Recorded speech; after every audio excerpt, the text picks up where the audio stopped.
I never believed in fate until the night it walked past me wearing a mask and carrying a gun.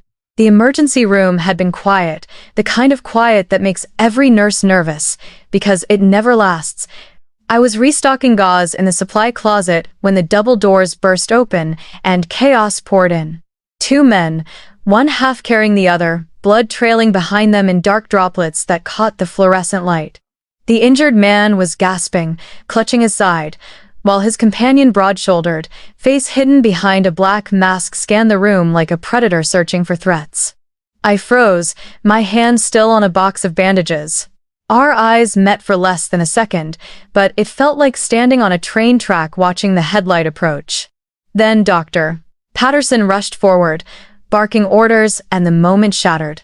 The masked man laid his companion on a gurney, stepped back, and vanished through the doors before security even arrived.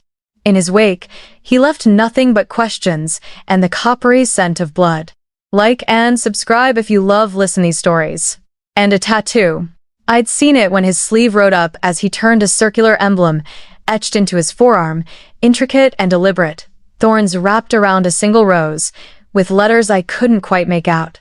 Something about it sent ice down my spine, though I couldn't have said why. The police arrived within minutes. Two detectives in rumpled suits, asking questions I didn't know how to answer. Yes, I'd seen him. No, I couldn't describe his face, but the tattoo I could draw that from memory if they needed me to. The younger detective's expression changed when I mentioned it. He exchanged a glance with his partner that made my stomach drop. "Miss," the older one said carefully, "do you live alone?" The question felt like stepping off a ledge. They explained in careful, clinical terms that I'd witnessed something I shouldn't have. That the men who'd come through those doors weren't ordinary criminals. That organizations like theirs had long memories and longer reach, and witnesses had a habit of disappearing before they could testify. "We can offer you protection," the younger detective said, but his tone suggested it wouldn't be enough. That's when the older detective pulled out his phone. "There's someone else," he said. "Someone who can keep you safe better than we can.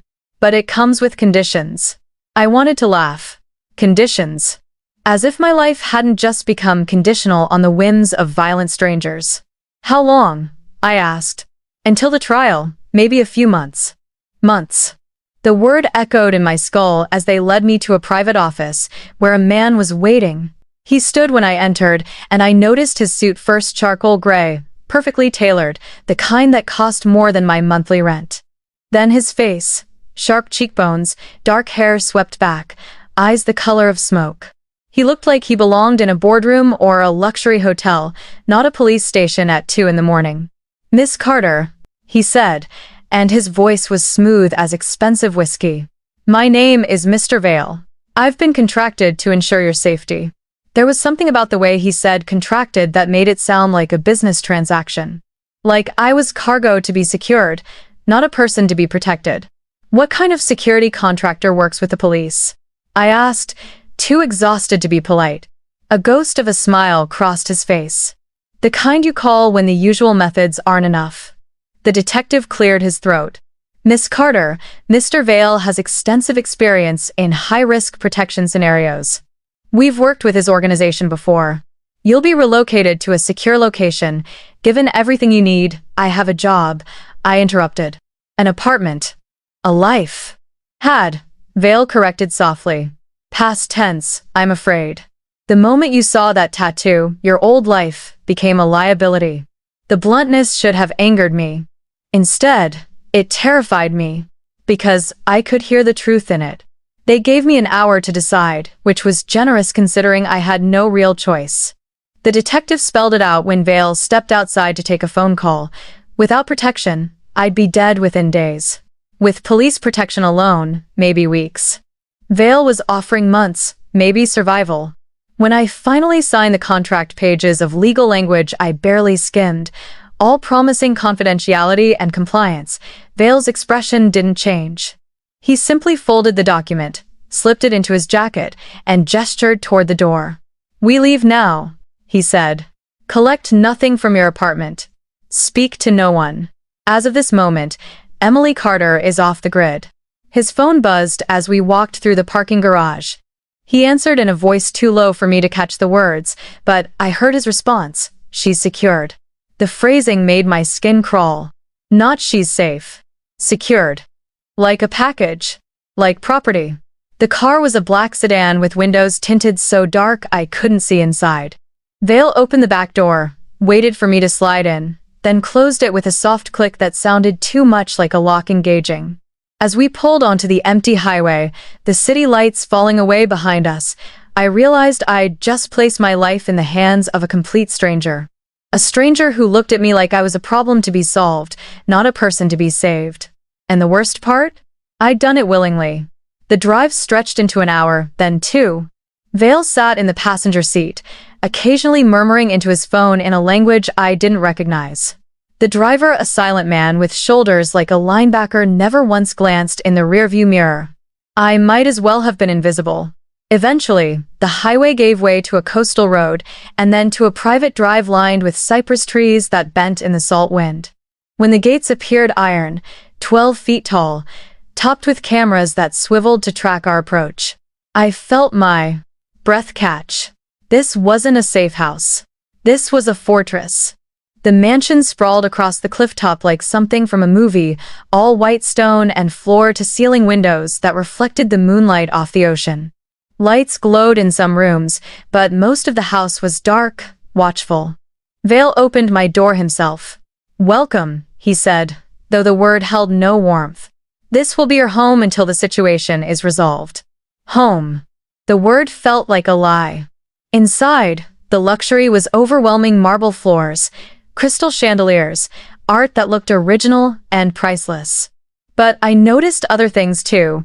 The guards stationed at intervals, their jackets cut to hide shoulder holsters. The keypad locks on certain doors, the cameras tucked into corners, small and discreet but unmistakably present. A woman appeared, older, silver-haired, wearing a crisp uniform. "Mrs. Dalton will show you to your quarters," Vale said. "We'll discuss the arrangements in the morning." I wanted to ask questions, to demand explanations, but exhaustion had finally caught up with my adrenaline.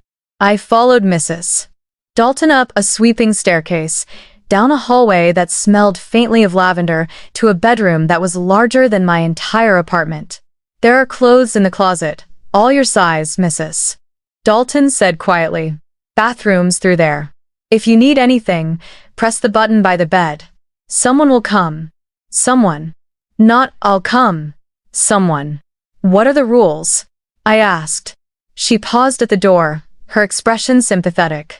"Mr. Vale will explain in the morning. But the most important one is simple: stay inside the house. The grounds are monitored, but they're not safe. Not for you." The door closed with a soft click, and I was alone. I moved to the window, pressing my palm against the cool glass. Below, the ocean crashed against rocks, white foam visible even in the darkness. I could see a figure on the terrace. Vale, I thought, though from this distance I couldn't be sure. He stood perfectly still, staring out at the water, and something about his posture spoke of a loneliness that mirrored my own. Then I heard it, a sharp crack that echoed across the grounds. A gunshot. My heart lurched. I pressed closer to the window, scanning the darkness, and saw Vale turn. His jacket was open now, and moonlight caught the edge of metal, a gun in his hand, smoke still trailing from the barrel. He lowered it slowly, speaking into a radio clip to his collar. From the shadows, two guards emerged, dragging something between them. Not something, someone. I stumbled back from the window, pulse hammering. What kind of protection came with executions in the moonlight? What kind of man had I just entrusted with my life? Sleep didn't come that night. Every time I closed my eyes, I saw the masked man from the hospital, the tattoo on his arm, the way Vale had stood on that terrace with a gun in his hand like it was an extension of his body. By the time dawn broke, painting the ocean in shades of rose and gold, I'd made a decision. I would follow the rules, keep my head down, and survive until this nightmare ended. I had no idea how badly I'd underestimated both the nightmare and the man who controlled it. Morning came with a soft knock, and Mrs. Dalton bearing a breakfast tray that could have fed 3 people. Fresh fruit, pastries, coffee that smelled like heaven and tasted better. I ate mechanically, my mind still replaying the gunshot, the guards, the impossible luxury of this gilded cage. "Mr. Vale will see you at 9, Mrs. Dalton said as she collected the tray. "Library, first floor. I'll come fetch you." The phrasing wasn't lost on me. He would see me. Not we would meet. This was an audience, not a conversation. When she returned, I followed her through hallways that seemed to multiply the longer we walked. The house was a maze of rooms I suspected I'd never fully map. The library, when we reached it, was exactly what I expected: floor-to-ceiling shelves, leather chairs, a desk that looked like it cost more than a car. Vale stood by the window, hands clasped behind his back, watching the ocean. He turned when I entered, and in the daylight I could see details I'd missed before: the fine lines at the corners of his eyes, the small scar along his jaw, the way his gaze seemed to catalog everything about me in a single sweep. "Sit," he said, gesturing to a chair. It wasn't a request. I sat. "The rules are simple," he began without preamble. "First, you don't leave the house without explicit permission and an escort. Second, no contact with anyone from your previous life. No calls, emails, messages. Nothing. Third, there are rooms in this house that are off limits. If a door is locked, it stays locked.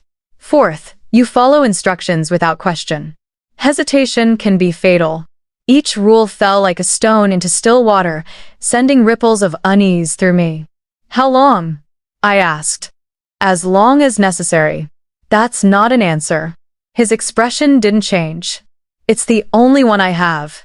The people looking for you are patient. They'll wait months for an opportunity. Our job is to make sure that opportunity never comes. And what happens if I break the rules?" For the first time, something shifted in his eyes, not quite emotion, but a flicker of something darker. "Then you'll discover why I'm very good at my job, Miss Carter."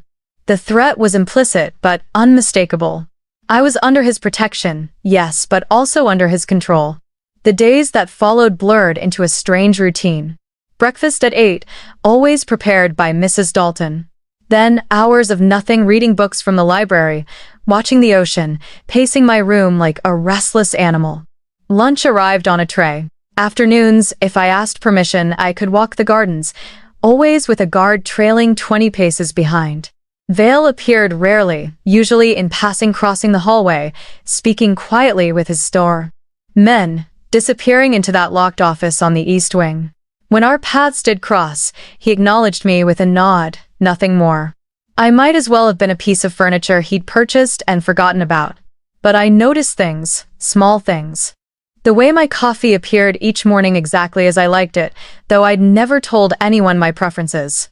The books that materialized on my nightstand, always in genres I enjoyed.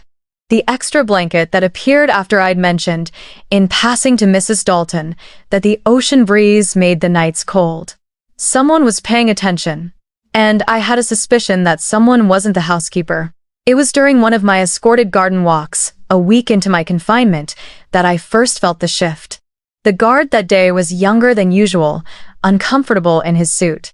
He kept a careful distance, but I caught him glancing at his phone, texting someone with an urgency that seemed out of place for a routine patrol. When I turned down a path lined with rose bushes, dozens of them, in every shade from white to deep crimson, I found Vale waiting at the end, his jacket off, sleeves rolled to his elbows. The tattoo, it was there on his forearm, identical to the one I'd seen in the hospital. Thorns wrapped around a rose, intricate and unmistakable. My breath caught. He noticed immediately. "You have questions," he said, and it wasn't a question. "Your tattoo." My voice came out steadier than I felt. "I've seen it before." "Have you?" Again, not a question. He knew exactly where I'd seen it. The man in the hospital. He had the same one. Vale studied me for a long moment, and I had the unsettling sense of being evaluated, my worth measured against some invisible scale. "It's a family mark," he said finally. "Old tradition, not many of us left." "Family." I repeated the word slowly. "You're related to the man who put me in danger?" "I'm related to the man who saved your life by leaving you alive." His tone was flat, matter of fact. "Not everyone in my family is as restrained." The implication hit me like cold water. You're part of this. The organization the police warned me about. I'm part of many things, Miss Carter. And right now, one of those things is the only reason you're still breathing. He reached into his pocket and pulled out a phone, sleek, black, unmarked. Take this. It has one number programmed. If anything happens, if you feel unsafe, you call it. Someone will come. I took the phone, our fingers brushing for just a moment. His hands were warm, surprisingly so, and I noticed scars across his knuckles that spoke of violence I couldn't imagine. Why? I asked. Why are you doing this? For the first time, his expression softened barely, just a slight relaxation around his eyes. Because, he said quietly, not everyone deserves to pay for seeing the wrong thing at the wrong time. He turned to leave, then paused. The roses were my mother's favorite. She planted every one of them before she died. She believed that beauty could exist even in darkness. He glanced back at me. I'm still not sure if she was right. Then he was gone, leaving me standing among the roses with more questions than answers, and a phone that felt like both a lifeline and a leash. That night, I couldn't sleep again. I kept turning over his words. Family, Mark, old tradition. Not everyone in my family is as restrained. What kind of family branded themselves with tattoos and operated outside the law? What kind of man protected strangers while casually implying he'd killed his own relatives? At 2 a.m, restless and reckless, I slipped out of my room. The house was different at night, shadows deeper, sounds amplified. I moved through the hallways on silent feet, drawn by an impulse I couldn't name. When I reached the locked office on the east wing, I expected to find it sealed as always. The door was cracked open. I should have turned back, should have returned to my room, followed the rules, been the good witness who stayed blind and deaf and safe. Instead, I pushed the door wider and stepped inside. The office was masculine and sparse, a heavy desk, leather chairs, filing cabinets with combination locks. But what caught my attention was the wall behind the desk, a massive corkboard covered in photographs, documents, maps, red string connected faces and locations in patterns I couldn't decipher. I moved closer, drawn despite my better judgment. Some faces I recognized from news reports, politicians, businessmen, people with power and influence. Others were strangers, but their photos had notes attached. Debts paid, contracts fulfilled, threats neutralized. Then I saw my own name. It was on a file folder, thick with papers. My driver's license photo was clipped to the front, along with what looked like my entire life history, employment records, medical files, even a copy of my college transcript. Below my photo, a single word was stamped in red, Asset. My hands shook as I opened the folder. Inside were surveillance photos, me leaving my apartment, me at the hospital, me in the grocery store I frequented every Sunday. They'd been watching me for weeks before that night in the ER. Maybe longer. Find what you were looking for? I spun around, clutching the folder. Vale stood in the doorway, still dressed despite the hour, his expression unreadable. You've been watching me, I said, and my voice shook with something between fear and fury. Before the hospital, you knew who I was. He stepped into the room, closing the door behind him with a soft click. Yes. Just that. Yes. No excuses, no explanations. Why? Because you worked at the hospital where we take our wounded. Because you had access to records that could hurt us. Because in my line of work, potential threats are monitored before they become actual ones. I'm not a threat. I'm a nurse. You were a nurse. He moved closer, and I forced myself not to retreat. Now you're something else. Something more dangerous, a witness with a conscience. You're not a security contractor. The realization crashed over me with nauseating certainty. You're not protecting me from them. You are them. His silence was answer enough. Who are you? I whispered. Really? Vale reached past me, pulled a newspaper from the desk drawer, and handed it to me. The headline was 3 months old. Asterisk, Lorenzo Vale expands influence along coastal corridor. Authorities concerned. Asterisk. The photo showed him shaking hands with a city official, All expensive suits and political smiles. But the article beneath painted a different picture. Allegations of racketeering, money laundering, connections to organized crime. Nothing proven, nothing stuck, but the implications were damning. Lorenzo Vale, I read aloud. They call you the Kingpin. Among other things. He took the paper back, folded it with precise movements. Some less flattering. You lied to me. I never claimed to be anything but what I am. You simply didn't ask the right questions. Because you made sure I wouldn't. My voice rose despite my fear. The police, the contract, this house, it's all theater. You're not protecting me. You're keeping me prisoner. There's a difference. His voice remained calm, but something hardened in his eyes. Prisoners can't leave because I won't let them. You can't leave because the moment you do, you're dead. I've had 3 attempts on this house in the past week alone. Every one of them was looking for you. The words hit like physical blows. Why do they want me dead? Because you saw something you shouldn't have. And because killing you sends a message to me that I can't protect what's mine. I'm not yours. In the eyes of everyone who matters, you are. The police gave you to me. My enemies see you as my responsibility. And whether you accept it or not, Miss Carter, your survival is now tied directly to my reputation. If you die, I look weak. And in my world, weakness is fatal. I stared at him, this man who'd transformed from anonymous bodyguard to Mafia Kingpin in a matter of moments, and felt something crack inside me. Not just fear, though that was there, but also a terrible understanding. He wasn't wrong. The moment I'd signed that contract, I'd become part of his world. A pawn, maybe, or a liability, but undeniably his. What happens now? I asked. Now. He moved to the window, gazed out at the dark ocean. Now you decide if you can live with the truth. Because that door you walked through can't be closed again. You know who I am. You know what I am. And that knowledge makes you more dangerous than ever to me, and to yourself. Sirens wailed in the distance, growing closer. Vale's expression tightened, and he pulled out his phone, listened to whoever was on the other end. East Perimeter, he said sharply. Lock it down. He looked at me, and for the first time I saw something almost like regret in his eyes. Get to your room. Lock the door.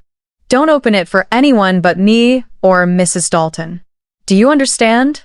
I nodded, too shaken to argue. As I fled down the hallway, his voice followed me. Welcome to my world, Emily. Try not to die in it. The sirens faded before dawn, but sleep never came. I lay in bed clutching the phone he'd given me, listening to footsteps in distant corridors, voices raised and then silenced. Once I heard what might have been gunfire, but it was distant enough that I could pretend it was something else. When Mrs. Dalton arrived with breakfast, her usual calm was frayed at the edges. Stay in your room today, she said quietly. Please. What happened? Nothing you need to worry about, Mr. Vale has everything under control. But her hands shook as she set down the tray. I spent the day pacing, watching the ocean, trying to make sense of the impossible situation I'd found myself in. Lorenzo Vale, Kingpin, criminal, the kind of man my mother had warned me about in 100 different ways. And yet he'd protected me, hadn't he? Kept me safe when the police couldn't, when my own life had become forfeit to violence I'd never invited. Was it protection if it came with chains? Was it safety if I had to forfeit my freedom to survive? I thought about the roses in the garden, the way he'd spoken about his mother. Beauty in darkness. Was that what I was supposed to be? Some fragile flower preserved in his gilded cage? The thought made me sick. That evening, as sunset painted the ocean in shades of blood and gold, I heard the lock on my door disengage. Not Mrs. Dalton this time. Vale stood in the doorway, and in the dying light I could see new shadows under his eyes, a tension in his shoulders that spoke of sleepless hours and impossible choices. Walk with me, he said. It wasn't a request, but his tone was softer than before. Almost weary. We walked to the rose garden in silence, guards keeping their distance, but always visible. The air smelled of salt and flowers, a combination that should have been pleasant but felt ominous under the circumstances. Last night, Vale said finally, One of my rivals sent a team to breach the perimeter. They were looking for you. My stomach clenched. What happened to them? What needed to happen? He stopped beside a white rose bush, its petals luminous in the twilight. I won't apologize for protecting you, Emily. Even if the methods make you hate me, I don't hate you. The words surprised me as much as they seemed to surprise him. I don't understand you. There's a difference. He almost smiled. Almost. Understanding is overrated. People who understand me usually end up dead or working for me. Which category am I in? Neither. You're something I haven't categorized yet. A complication. Is that what you call your prisoners? This time, he did smile, but it was sad. I call my prisoners by their names, and I make sure they have everything they need, including hope when I can spare it. He reached into his jacket and pulled out a key, small, brass, worn smooth with age. My office. You wanted to see what I was hiding. Now you can look whenever you want. No more secrets between us. I stared at the key. Why? Because you'll look anyway, and I'd rather you not get shot by a guard while sneaking around. He pressed it into my palm. Also because I'm tired of lying to you. Whatever you find in those files, you deserve to know the truth about the world you're stuck in. Before I could respond, his radio crackled. He listened, his expression darkening, then looked at me with something almost like apology. Go inside, now. What's wrong? Just go. But I caught the words crackling through the radio. Vehicle approaching, unauthorized, the gunfire started before I reached the house. Not distant this time, but close, sharp cracks that echoed off the stone walls. Vale shoved me toward the terrace door, his gun already drawn, and I ran without thinking, my heart hammering against my ribs. Mrs. Dalton met me at the door, her face pale. Your room, go. But I couldn't make myself move. Through the windows, I could see muzzle flashes, guards running across the lawn, Vale in the center of it all, moving with a lethal grace that was almost beautiful. He wasn't just a criminal. He was a weapon, and he was using that violence to keep me alive. The fight ended in minutes, but it felt like hours. When silence finally fell, I watched Vale walk back across the lawn, holstering his gun, speaking into his radio with the same calm he'd used to offer me coffee. Guards dragged bodies away from the perimeter. I counted 3 before I forced myself to look away. He found me in the library an hour later, still shaking. Without a word, he poured 2 glasses of whiskey from the bar cart, handed me one, and sat across from me. Drink, he said. I did. It burned, but it steadied me. This is your life, I said. Violence and blood and bodies in the garden. Yes. How do you live with it? He was quiet for a long time, staring into his glass. I tell myself that the violence I do prevents worse violence. That the order I maintain, even through fear, is better than chaos. And some nights, I almost believe it. Do you believe it tonight? Tonight, he said softly, I just believe in keeping you alive. The philosophy can wait. He stood, set his glass down, and moved toward the door. Then he paused. The key I gave you. Use it. Read the files. Learn who I am and what I've done. And then decide if you can still stand to be in the same room with me. After he left, I sat in the dark library for a long time, turning the key over in my hands. It should have been simple: escape, flee, find someone who could help me get away from this nightmare. But the truth was more complicated. Because somewhere between the gunfire and the roses, between his casual violence and his careful kindness, I'd stopped seeing him as simply a captor. I'd started seeing him as a man, a dangerous, broken, impossible man who killed without hesitation but planted roses for a dead mother who believed in beauty, and God help me, I wanted to understand him. The key felt heavy in my pocket as I climbed the stairs to my room. Outside my window, the ocean crashed endlessly against the rocks, and I thought about his mother's belief that beauty could exist even in darkness. I just wasn't sure if I was the beauty or the darkness anymore. The file room became my obsession. Every day, while Vale was occupied with whatever dark business kept him in meetings and phone calls, I'd slip into his office and pull another folder, another ledger, another piece of the impossible puzzle that was Lorenzo Vale. The picture that emerged was more complex than I'd imagined.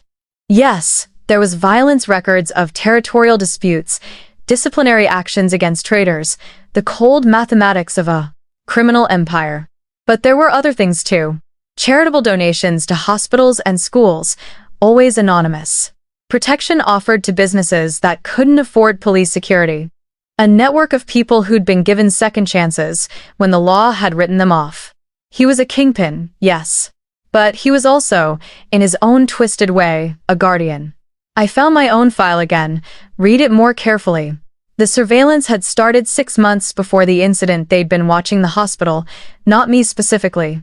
I was just unlucky enough to be good at my job, to work nights when the wounded came in, to notice things I shouldn't. There were notes in Vale's handwriting, discretion verified. Loyalty to patients over protocol, possible ally if approached correctly. Ally, not prisoner, not victim, ally. The word haunted me. Mrs. Dalton found me in the office one afternoon, 3 weeks into my confinement. I'd expected her to be angry, but she just sighed and sat down in the chair across from the desk. "He doesn't let anyone in here," she said. "Not even me. The fact that he gave you the key." She shook her head. "I've worked for Mr. Vale for 12 years. I've never seen him trust anyone like this. It's not trust. It's strategy. He thinks if I understand him, I won't run. And will you? Run?" I thought about the question honestly.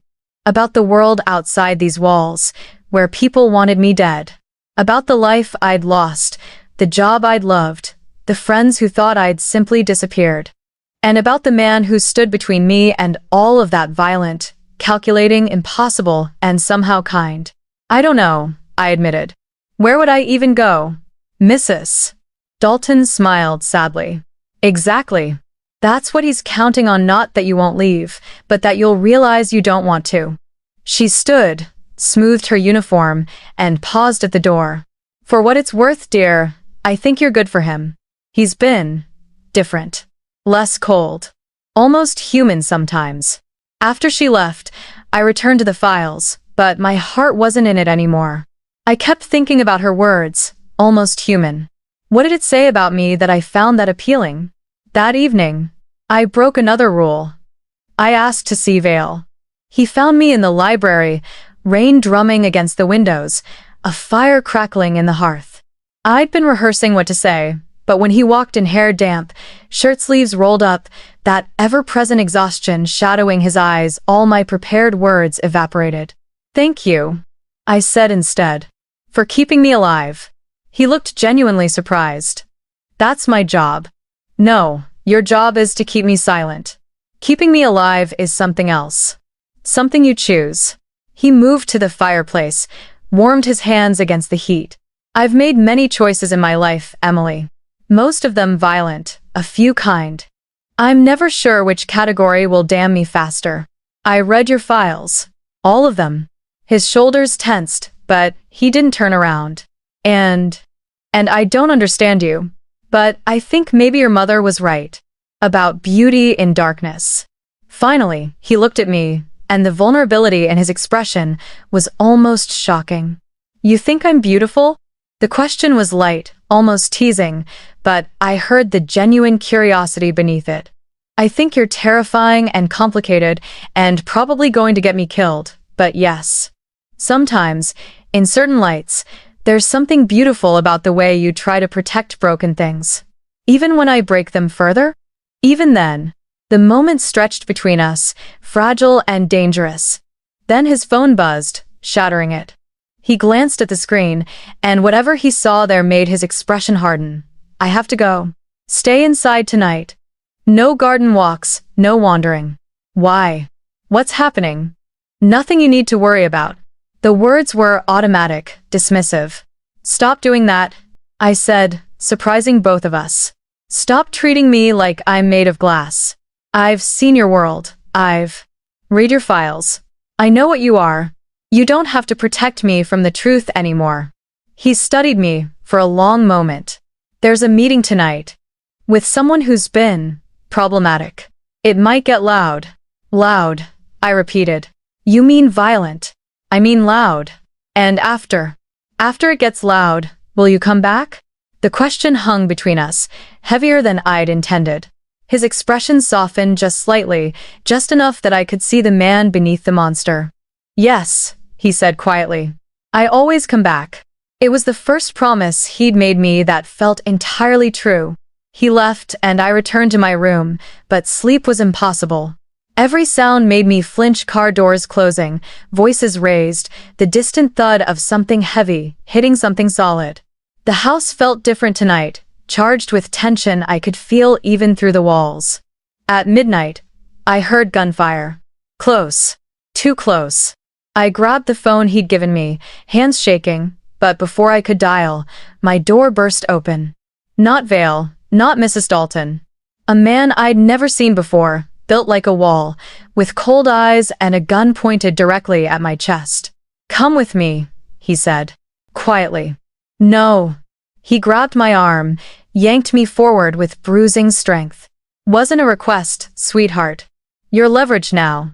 The Kingpin wants to keep his crown, he'll trade for you." Leverage. The word echoed everything I'd feared since arriving at this house. I was never safe, I was just useful. He dragged me down the hallway, past rooms I'd never entered, toward a back staircase I hadn't known existed. In the distance, I could hear chaos alarms, shouting, more gunfire. The meeting had gone wrong. Whatever Vale had expected tonight, this wasn't it. We burst out into the garden, rain soaking me instantly, and I realized how carefully I'd been kept from understanding the true scale of Vale's world. There were more guards than I'd ever seen, locked in combat with intruders who'd breached every defense. Blood mixed with rainwater on the flagstones. My captor shoved me toward a waiting van, and I saw two more men dragging Mrs. Dalton, her face pale but defiant. She caught my eye, mouthed something I couldn't catch, then was thrown into the vehicle. Before they could do the same to me, I made a choice. The phone was still in my pocket. I pressed the only button programmed, let it fall into the rose bushes, and prayed someone would come. Then they threw me into the van, the doors slammed shut, and we were moving, leaving behind the only safety I'd known in weeks. Leaving behind Lorenzo Vale, who'd promised he always came back. I just hoped he'd come back fast enough. The van smelled of oil and fear. Mrs. Dalton sat across from me, her hands bound with zip ties, a bruise blooming on her cheekbone. Two men guarded us, guns across their laps, speaking in rapid Italian that I couldn't follow. "Who are they?" I whispered. Mrs. Dalton's voice was steady despite the circumstances. "Moretti family, Mr. Vale's oldest rivals. They've been waiting for an opportunity like this for years. What do they want?" "Everything. His territory, his businesses, his reputation. And you," she glanced at me, something almost apologetic in her eyes, "you're the key. Kill you, and they prove he can't protect what's his. Use you to negotiate, and they force him to show weakness. Either way, I'm dead. Either way, you're valuable. There's a difference." The van jerked to a stop after what felt like hours but was probably only 30 minutes. They pulled us out into a warehouse district, all rusted metal and broken windows, the kind of place where screens wouldn't carry. Rain still poured from a black sky, turning the world into watercolor smears of shadow and dim streetlights. Inside, the warehouse was cold and vast, boxes stacked against walls, a makeshift office area set up in one corner. They shoved us into chairs, didn't bother with more restraints. Where would we run? The building was surrounded, every exit guarded. A man emerged from the office, and even without introduction, I knew who he was. Antonio Moretti, head of the rival family. He was older than Vale, silver-haired and impeccably dressed despite the hour and location, with eyes that held the kind of cruelty that enjoyed its work. "The famous Miss Carter," he said, his English accented but perfect. "Lorenzo's little pet project. Do you have any idea how long I've waited for him to care about something this much? Years. And then you walked into that emergency room at exactly the right moment." "I'm nobody," I said, hating the tremor in my voice. "He's just protecting me because it's his job." Moretti laughed, a sound like breaking glass. "Oh, my dear. If you were nobody, we'd have killed you weeks ago. But Lorenzo doesn't give just anyone a key to his office. He doesn't keep just anyone in his mother's house, surrounded by roses she planted. You're special to him, whether you realize it or not. The words hit harder than I expected, because part of me had started to hope they were true. What do you want? Mrs. Dalton asked sharply. From her? Nothing yet. She's bait, nothing more. Moretti turned to one of his men. Call Lorenzo. Tell him we have his pretty little witness. Tell him if he wants her back, he comes alone, unarmed, to the docks at dawn. Then we'll discuss terms. The man left to make the call. Moretti settled into a chair across from us, pulled out a silver cigarette case, and lit one with deliberate leisure. I've known Lorenzo Vale since he was 16, Moretti said, almost conversationally. Did he tell you that? We grew up together, worked together, built this city's underworld together. Then his father died and left everything to Lorenzo instead of splitting it, and our partnership ended. So this is about inheritance, I said. Money. This is about respect. Moretti's voice went cold. About a boy who thought he could take everything and give nothing back. About power that should have been shared being hoarded by someone too proud to remember his debts. Debts paid in blood, Mrs. Dalton murmured. All debts in our world are paid in blood. The only question is whose, the man returned, nodded to Moretti. He's coming. Dawn as requested. Of course he is. Moretti smiled. Lorenzo Vale, the righteous kingpin. The man who thinks he's better than the rest of us because he plants roses and protects nurses. We'll see how righteous he feels when he's forced to choose between his empire and his conscience. The hours until dawn were the longest of my life. They didn't hurt us, we were too valuable for that, but the waiting was its own torture. Mrs. Dalton dozed fitfully, her head against the concrete wall. I couldn't sleep. Every time I closed my eyes, I saw Vale standing in the moonlight with a gun, heard his promise. I always come back. If he came back from this, it would be a miracle. Just before dawn, they moved us to the docks. The rain had stopped, leaving the world washed clean and cold, the ocean stretching gray and endless toward a lightening horizon. They positioned us on the pier, exposed and vulnerable, while Moretti's men took positions in the shadows, at least a dozen, maybe more. He won't come alone, I said. He's not stupid. No, Moretti agreed. But he'll come. And when he does, we'll finally settle accounts. The sun broke the horizon, painting everything in shades of gold and pink, and I heard the engine before I saw the car. A single black sedan, driving slowly down the access road, headlights cutting through the dawn mist. It stopped 50 yards away. The door opened. Lorenzo Vale stepped out, and my breath caught. He was alone, truly alone, no guards, no backup that I could see. He wore a simple black suit, no jacket, and his hands were empty, held slightly away from his body to show he was unarmed. He walked toward us with the calm of a man, entering a business meeting, not a trap. His eyes found mine across the distance, and I saw something in his expression that made my chest ache, not fear, but a terrible, resigned determination. He was going to trade his life for mine. Without question, without hesitation. Lorenzo, Moretti called out, spreading his arms in mock welcome. So good of you to join us. Vale stopped 10 feet from the pier, his gaze never leaving me. Let them go. Of course. But first, we talk. About territories. About percentages. About respect you owe and have never paid. I've paid every debt I owe. Your grievances are with my dead father, not me. Your father's debts became yours the moment you accepted his empire. Moretti moved closer to me, rested a hand on my shoulder. I tried not to flinch. But perhaps we can settle this without more bloodshed. Give me the coastal corridor. Half your import business. And your word that you won't retaliate. And if I refuse? Then Miss Carter learns firsthand what happens to people who cost me time and money. The threat was clear. I waited for Vale to calculate, to weigh my life against his empire, to make the cold decision that his world required. Instead, he smiled. It was a terrible smile, full of darkness and promise. You've made a critical error, Antonio, he said quietly. You assumed I came alone. For a moment, nothing happened. Then the world exploded. Gunfire erupted from every direction: the warehouses, the boats, the water itself where divers must have been waiting. Moretti's men returned fire, but they were outmatched, outflanked, caught in a kill zone they hadn't seen coming. Vale dove forward, pulling a gun from an ankle holster I hadn't known he carried, and suddenly he wasn't a businessman or a guardian, he was death itself, moving with lethal precision through the chaos. Someone cut our restraints, one of Vale's men, appearing from nowhere, and shoved us toward cover. Mrs. Dalton grabbed my hand, pulled me behind a shipping container, and we huddled there while the battle raged. It was over in minutes. Moretti's men were dead or fleeing, and Moretti himself was on his knees, Vale's gun pressed to his temple.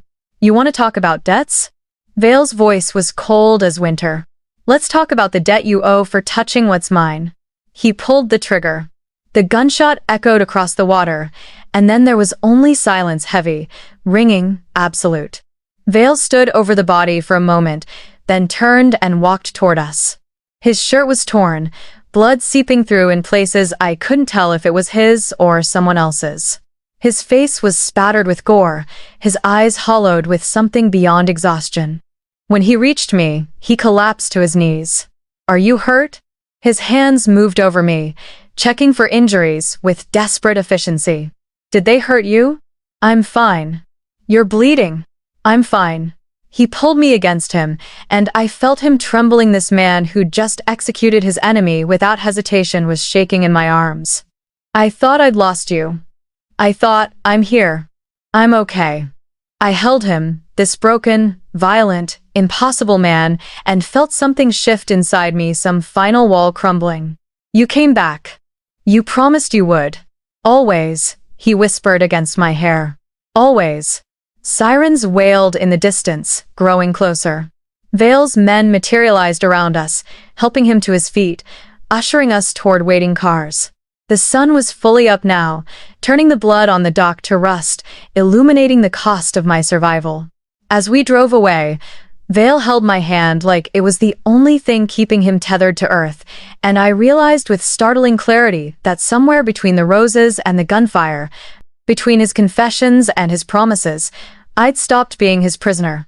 I'd become something far more dangerous, someone he loved. And in his world, love was the most fatal vulnerability of all. The safe house was nothing like the mansion, a modest apartment in a nondescript building, the kind of place that could disappear into any city's background. Vale's men swept it, declared it secure, and left us alone with instructions to stay put until they could verify how far Moretti's organization reached. Mrs. Dalton claimed the second bedroom, wisely giving us space. Vale stood at the window, watching the street below with the hypervigilance of someone who'd survived too many betrayals. "You're hurt," I said again. "Superficial." He didn't turn around. "I've had worse." I found a first aid kit in the bathroom, brought it back, and stood in front of him until he had no choice but to acknowledge me. Silently, I started unbuttoning his ruined shirt, and he let me see the bulletproof vest beneath, the bruises already forming where bullets had hit but not penetrated, the gash along his ribs, where something sharp had caught him. I cleaned the wound with steady hands, feeling his eyes on my face. "Why did you do it?" I asked quietly. "Risk everything for me?" "Because you're not everything. You're the only thing." His voice was rough with exhaustion and something deeper. "The empire, the territory, the reputation, their armor. Protection, but you, Emily. You're the person I'm trying to protect. All of this," he gestured vaguely at the world beyond the window, "is meaningless if I lose you in the process." I taped gauze over the wound, my hands gentle despite the emotions churning inside me. "I saw you kill him, Moretti." "Yes, I should be horrified. Are you?" I looked up at him, this man who'd murdered someone in front of me to keep me safe, and searched my conscience for the revulsion that should be there. Found only a terrible understanding. "No," I admitted. "God help me, no. I'm relieved. I'm grateful. Does that make me as broken as you?" His hand came up, cupped my cheek with a tenderness that contradicted everything I'd witnessed on those docks. "It makes you a survivor. Nothing more, nothing less. What happens now?" Now I finish what Moretti started. His organization is fractured. Without him they'll scatter or kneel, but either way, the threat to you ends. Then, he paused, and I saw uncertainty cross his face for the first time. Then you decide what kind of life you want. I can give you money, a new identity, a fresh start anywhere in the world. Or you stay. Knowing what I am. Choosing it anyway. The offer hung between us, heavy with implication. Stay meant accepting his world, his violence, his impossible morality. Stay meant becoming part of the empire, not its victim. Stay meant loving a man who killed as easily as he breathed. I need the truth, I said. All of it. No more protected ignorance. He nodded slowly. Ask. So, I did. For the next hour, he told me everything his father's empire, inherited at 19 when a rival family murdered the old man. His climb to power, paid for in blood and strategy. The people he'd killed, the choices he'd made, the lines he'd crossed, and the ones he refused to even approach. Mrs. Dalton joined us eventually, adding details he skipped, tempering his self-condemnation with context. By the time dawn approached again, a second sunrise, in this impossible 48 hours, I had a complete picture of Lorenzo Vale. Monster and guardian, killer and protector, a man who dealt in violence, but dreamed of roses. I killed 17 people yesterday, he said as the sky lightened. 17 to save 2. The math doesn't work in anyone's moral calculus. But you did it anyway. I did it for you. I'd do it again. I'd kill 100, 1,000, if it meant you kept breathing. The declaration should have terrified me. Instead, it settled something deep in my chest, a certainty I'd been avoiding since the moment he handed me that key. I want to stay, I said. He went very still. You understand what that means. I understand that the world outside isn't any more moral than yours. It's just better at hiding the bodies.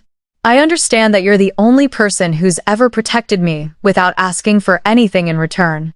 And I understand, I took his hand, felt the scars across his knuckles, that I'd rather be here, knowing the truth, than anywhere else living a lie. You'll be complicit. In everything I do. I already am. The moment you saved me, I became part of your world. I'm just choosing to acknowledge it. He pulled me against him, and I felt his heart hammering beneath my cheek. I don't deserve this, you. Probably not. But I'm not sure I deserve you either, so maybe we're even.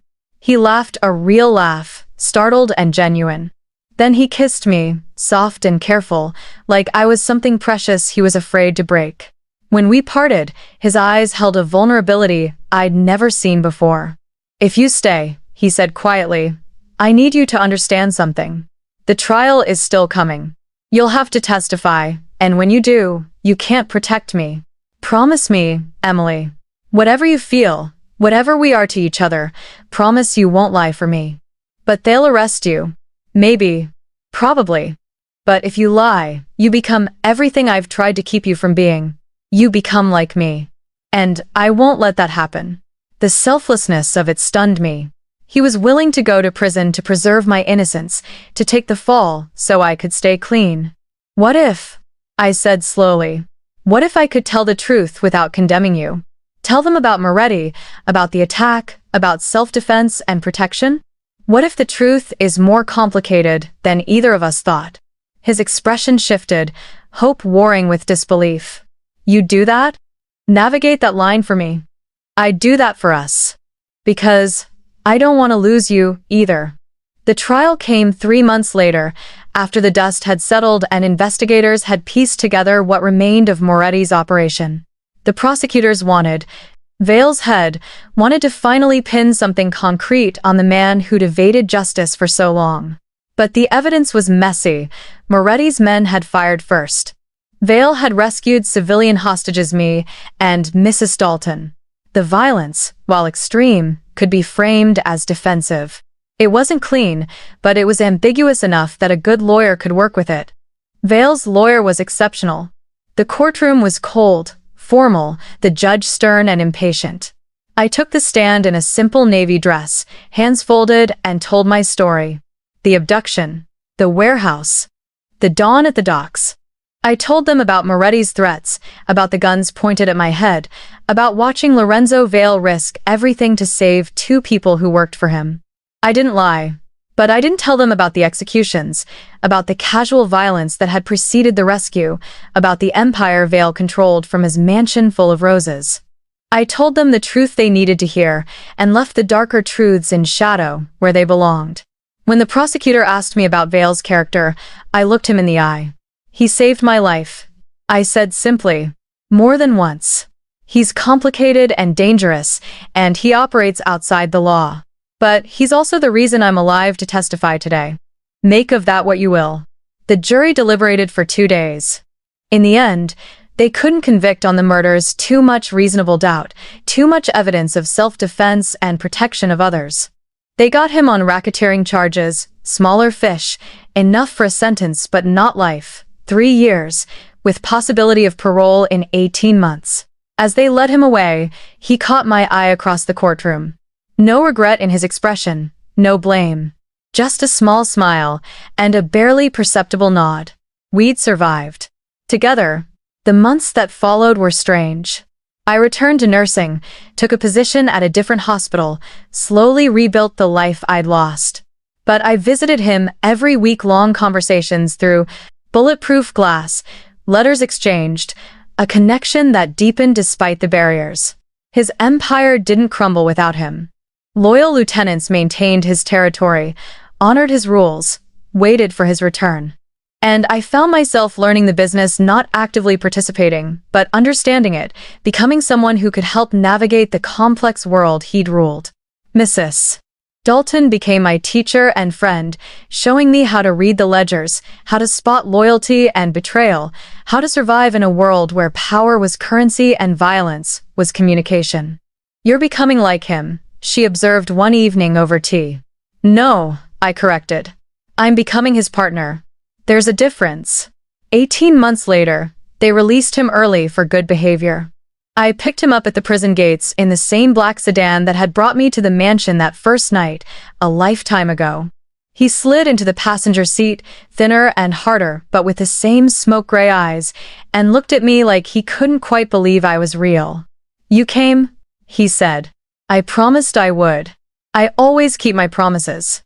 He smiled, the real smile, the one I'd seen so rarely. Where are we going? Home, I said. To the mansion. To the roses. The house had been maintained perfectly in his absence, Mrs. Dalton's doing, ensuring everything was ready for his return. We walked through the garden at sunset, his hand in mine, and stopped at the white rose bush where he'd first told me about his mother. She'd have liked you, he said quietly. She always believed people could be more than their circumstances. That beauty could exist in darkness. Was she right? He turned to me, and in his eyes I saw everything we'd survived: the violence, the danger, the impossible choices. And beneath it all, something that looked remarkably like peace. Yes, he said. She was right, you're the proof. He pulled a small box from his pocket, and my breath caught. Inside was a ring, simple, elegant, with a single stone that caught the dying light. I'm a criminal, he said. I've killed people. I'll probably die violently. I can't offer you a normal life or a safe future. But I can offer you honesty and protection and roses. If that's enough, it's enough, I said, and kissed him before he could finish the proposal. We married in the garden, small ceremony. Just Mrs. Dalton and a few trusted friends. No white dress, no church, no pretense that this was a traditional union. It was something else entirely, a partnership forged in fire, 2 broken people choosing each other despite the odds. As the sun set and the ocean crashed below, I stood in my husband's arms and thought about the girl I'd been 18 months ago, naive, frightened, caught in circumstances beyond her control. She was gone. In her place stood someone harder, wiser, complicit in darkness, but still reaching for light. Regrets? Lorenzo asked softly. I thought about it honestly, about the violence I'd witnessed, the compromises I'd made, the innocence I'd lost, about the life I could have had if I'd never seen that tattoo in the hospital. No, I said finally. No regrets. Just choices, and consequences, and love. Love, he repeated, like the word was foreign. Yes. That too. We stayed in the garden until the stars came out, talking about the future careful expansion of legitimate businesses, slow distancing from the violence that had defined his past, building something better from the wreckage we'd both survived. It wouldn't be easy. His world didn't allow for clean exits or simple redemptions. There would be threats, challenges, people who wanted what he had or revenge for what he'd done. But there would also be roses and mornings by the ocean, and nights when the darkness felt a little less heavy because we faced it together. Beauty in darkness. His mother's belief, now ours.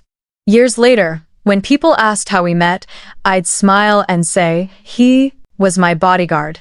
Let them imagine whatever romance they wanted. The truth was too complicated, too dark, too true for casual conversation. The truth was that I'd witnessed something I shouldn't have, made a deal I didn't understand, and fell in love with a man who protected me by any means necessary. The truth was that sometimes safety comes with a price, and sometimes that price is worth paying. The truth was that Lorenzo Vale, Kingpin and killer, planted roses in his mother's memory and saved a witness because he believed in beauty existing in darkness. And I, who'd once been a simple girl with a simple life, learned to see the beauty too. Now, standing on the cliff edge in the place where I'd once been a prisoner and become a partner, I watched the tide come in and thought about choices. About the narrow line between right and wrong, between protection and possession, between love and obsession. I'd walked that line every day since signing Vale's contract. Some days I stumbled. Some days I fell. But every day, I chose to keep walking, because the alternative, a life without him, without this complicated, dangerous, impossible love, felt like no life at all. The note was still in my pocket, the one I'd found in the rose stem the day after the trial. Still watching over you, his promise, kept across distance and barriers and time. A voice called from the house, Lorenzo, home from a meeting, probably wondering where I'd wandered off to. I tucked the note away, touched the ring on my finger, and walked back toward the light spilling from the mansion windows. Behind me, the ocean roared its endless song. Ahead, a man waited who'd burned the world to keep me safe. I'd been a witness, then a prisoner, then a partner. Now I was simply Emily Vale, married to darkness, learning to bloom in shadow. And if that made me complicit, dangerous, forever changed, so be it. Some prices are worth paying. Some choices, once made, define everything that follows. I chose Lorenzo Vale. I chose his world. I chose love over safety, truth over innocence, beauty over purity. And I'd make the same choice again, every time. That's the price of protection. That's the cost of love in darkness. That's the truth about the simple girl who took a protection deal and discovered she was never simple at all. She was strong enough to survive, brave enough to choose, and complicated enough to love a monster who planted roses. The tide crashed below. The roses bloomed around me. And somewhere in that mansion of glass and secrets, a kingpin waited for his queen to come home. I walked toward him without hesitation, without regret, carrying the weight of every choice we'd made and every consequence we'd faced together. This was my life now. Our life. And God help anyone who tried to take it from us.